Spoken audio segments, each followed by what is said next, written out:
ഇപ്പോൾ മുസ്ലിം ലീഗ് നേതാക്കൾ മാധ്യമങ്ങളോട് സംസാരിക്കുന്നു. വഖഫ് ഭേദഗതി ബില്ലുമായി ബന്ധപ്പെട്ടാണ് അവരുടെ പ്രതികരണം. തത്സമയം.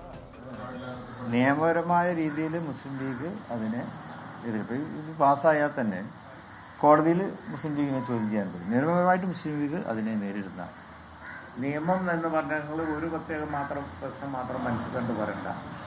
കേരളം ഒരു കൊച്ചു സ്റ്റേറ്റാണ്. ഇന്ത്യ രാജ്യത്ത് മുഴുവൻ ഉള്ള മൈനോറിറ്റി കമ്മ്യൂണിറ്റിയെ ബാധിക്കുന്ന വളരെ ലാർജറായിട്ടുള്ള ക്വസ്റ്റ്യൻസാണ്. അതിനെ ഞങ്ങൾ ബില്ല് പാസ്സായാലും സ്വാഭാവികമായി അതിനെതിരായി കോടതിയിൽ പോവും. ആ കോടതിയിൽ ഫൈറ്റ് ചെയ്യും. ഇത് ഞങ്ങൾ ആദ്യം പ്രഖ്യാപിച്ചിട്ടുള്ളതാണ്. അത് വേറെ, ഇത് വേറെ. കുടുംബ പ്രശ്നം പരിഹരിക്കാൻ വേണ്ടി നമ്മൾ രമ്യമായ പരിഹാരം ഉണ്ടാക്കാൻ വേണ്ടി നോക്കും.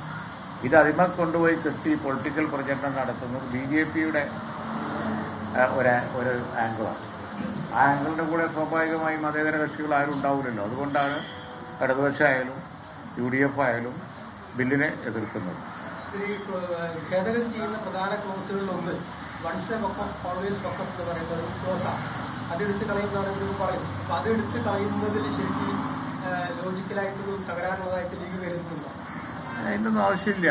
വഖഫ് നിയമം ഈ രാജ്യത്ത് ഇതുവരെ ഉണ്ടായിരുന്നില്ല. ആരുടെയെങ്കിലും ഭൂമി, ഞാൻ ചോദിക്കട്ടെ, രണ്ട് ന്യൂനപക്ഷ സമുദായങ്ങൾ തമ്മിൽ ഒരു തർക്കം ഏതെങ്കിലും ഈ കേരളത്തിൽ ഇതിനു മുമ്പുണ്ടായിട്ടുണ്ടോ?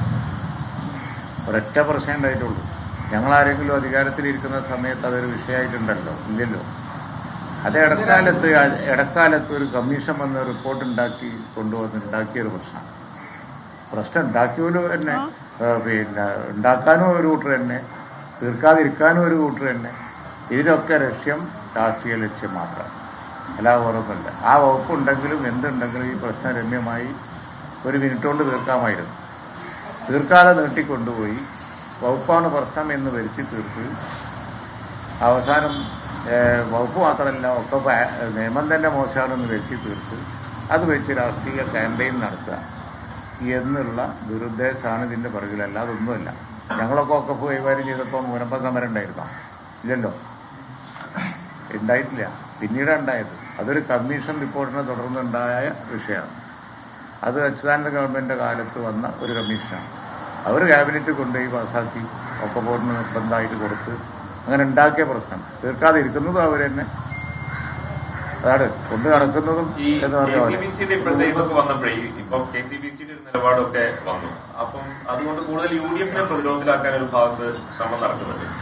അതിൽ LDF-ന്റെ ഒരു തീരുമാനം ഈ കലക്കവെള്ളത്തിൽ മീൻ പിടിക്കുന്ന ഒരു സമീപനം ഉണ്ടോ? അതാണല്ലോ ഞാൻ പറഞ്ഞത്. കാരണം ഒരു ഇടതുപക്ഷ ഗവൺമെൻറ്റിൻ്റെ കാലത്താണ് ആ കമ്മീഷനെ വെച്ചത്. മറ്റൊരു ഇടതുപക്ഷ ഗവൺമെൻറ്റിൻ്റെ കാലത്താണ് ഈ പ്രശ്നം പൊന്തി വന്നത്.